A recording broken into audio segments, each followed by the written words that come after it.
अस्य पृथ्वे बहुला न उर्वे भवातोकायतनयाय शम्योः विश्वानिनो दुर्गः जातवेदः सिन्धुन्नरावा दुरितादिपश्ये अग्ने त्रिवन्मनसा कुलानोऽस्माकं बोध्यविता तनूनम् मृदुनाजितकं सहमानमुग्रमग्निकं हुवेम परमासदस्तात् स नः पर्षदति दुर्गाणि विश्वाः क्षामाद्देवोऽति दुरिताद्यग्निः प्रत्नोषिकमेज्यो अध्वरे सुतनाच्च होता नव्यच्च संसे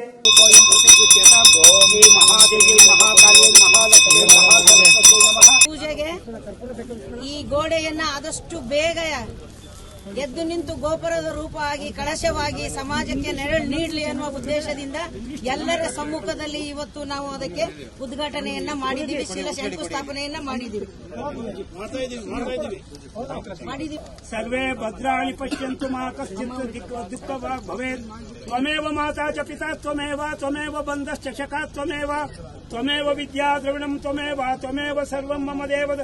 ಸರ್ವೇ ಸಂತು ಸುಖಿನಃ ಸರ್ವೇ ಸಂತು ನಿರಾಮಯಾಃ ಸರ್ವೇ ಭದ್ರಾಣಿ ಪಶ್ಯಂತು ಮಾ ಕಶ್ಚಿತ್ ದುಃಖವಾಗ್ ಭವೇತ್. ನೆಲಮಂಗಲ ತಾಲೂಕಿನ ಸೋಲೂರು ಹೋಬಳಿಯ ಪಾಲನಹಳ್ಳಿಯ ಮಠಾಧ್ಯಕ್ಷರು ಆದ ಡಾ ಸಿದ್ದರಾಜ ಸ್ವಾಮೀಜಿ ಅವರು ನೇತೃತ್ವದಲ್ಲಿ ವಿವಿಧ ಕಂಪನಿಗಳ ಮೂಲಕ ಮಠಕ್ಕೆ 50,000 ಕೋಟಿ ಹೂಡಿಕೆ ಮಾಡಲಾಗುತ್ತಿದೆ ಎಂದು ಮಾಧ್ಯಮಗಳಿಗೆ ತಿಳಿಸಿದರು. ಪಾಲನಹಳ್ಳಿ ಮಠದ ಆವರಣದಲ್ಲಿ ಆಯೋಜನೆ ಮಾಡಲಾಗಿದ್ದ ಪತ್ರಿಕಾಗೋಷ್ಠಿಯಲ್ಲಿ ಸುದ್ದಿಗಾರರೊಂದಿಗೆ ಮಾತನಾಡಿದ ಪಾಲನಹಳ್ಳಿ ಶ್ರೀಗಳು ಎಫ್ಎಸ್ಎಸ್ಟಿ ಡಿಎಸ್ ಬಸ್ರೋನ್ ಕಂಪನಿ ಅವರ ಸಹಯೋಗದೊಂದಿಗೆ ಭಗವತಿ ದೇವಿ ಟೆಂಪಲ್ ಟ್ರಸ್ಟ್ ವತಿಯಿಂದ ಸುಮಾರು 50,000 ಕೋಟಿ ರೂಪಾಯಿಗಳ ಹೂಡಿಕೆಯನ್ನ ವಿವಿಧ ಯೋಜನೆಗಳಲ್ಲಿ ಮಾಡಲಾಗಿದ್ದು, ಈ ಹೂಡಿಕೆಯನ್ನ ಶಿಕ್ಷಣ, ಆಯುರ್ವೇದ, ಗ್ರಾಮೀಣಾಭಿವೃದ್ಧಿ, ಸ್ಪಿರಿಚುವಲ್ ಯೂನಿವರ್ಸಿಟಿ, ಆಧ್ಯಾತ್ಮಿಕ ವಿಶ್ವವಿದ್ಯಾಲಯ, ಸಸ್ಯಶಾಸ್ತ್ರ ಮತ್ತು ನದಿ ಜೋಡಣೆಯಂತಹ ಪ್ರಮುಖ ಕ್ಷೇತ್ರದಲ್ಲಿ ಬಳಸಲಾಗುವುದು. ಭಾರತೀಯ ಸಂಪ್ರದಾಯದ ಮೌಲ್ಯಾಧಾರಿತ ಶಿಕ್ಷಣ, ಉತ್ತಮ ಆರೋಗ್ಯ ಸೇವೆ ಮತ್ತು ನಿರುದ್ಯೋಗಿಗಳಿಗೆ ಉದ್ಯೋಗಾವಕಾಶಗಳನ್ನು ಕಲ್ಪಿಸುವುದು ಈ ಯೋಜನೆಯ ಮುಖ್ಯ ಉದ್ದೇಶ. ಕೇವಲ ತಮ್ಮ ಮಠ ಮಾತ್ರವಲ್ಲದೆ ಇತರ 18 ಮಠಗಳಿಗೂ ನೆರವು ನೀಡಿ ಅವುಗಳ ಅಭಿವೃದ್ಧಿಗೆ ಪೂರಕವಾದ ಯೋಜನೆಗಳನ್ನು ಹಮ್ಮಿಕೊಳ್ಳಲಾಗುತ್ತೆ ಎಂದಿದ್ದಾರೆ.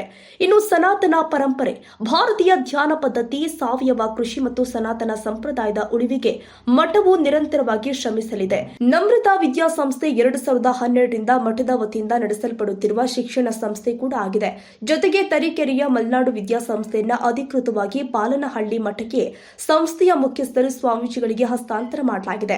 ನಂತರ ನೂತನವಾಗಿ ವಸಿಷ್ಠ, ಅರುಂಧತಿ ಗುರುಕುಲ ನಿವಾಸ ಮತ್ತು ಗೋಶಾಲೆ ಇದೇ ವೇಳೆ ಸ್ವಾಮೀಜಿಗಳಿಂದ ಶಂಕುಸ್ಥಾಪನೆಯನ್ನ ಚಂಡವಳ್ಳಿ ಬಳಿ ಭೂಮಿ ಪೂಜೆ ಮಾಡಿದ್ರು.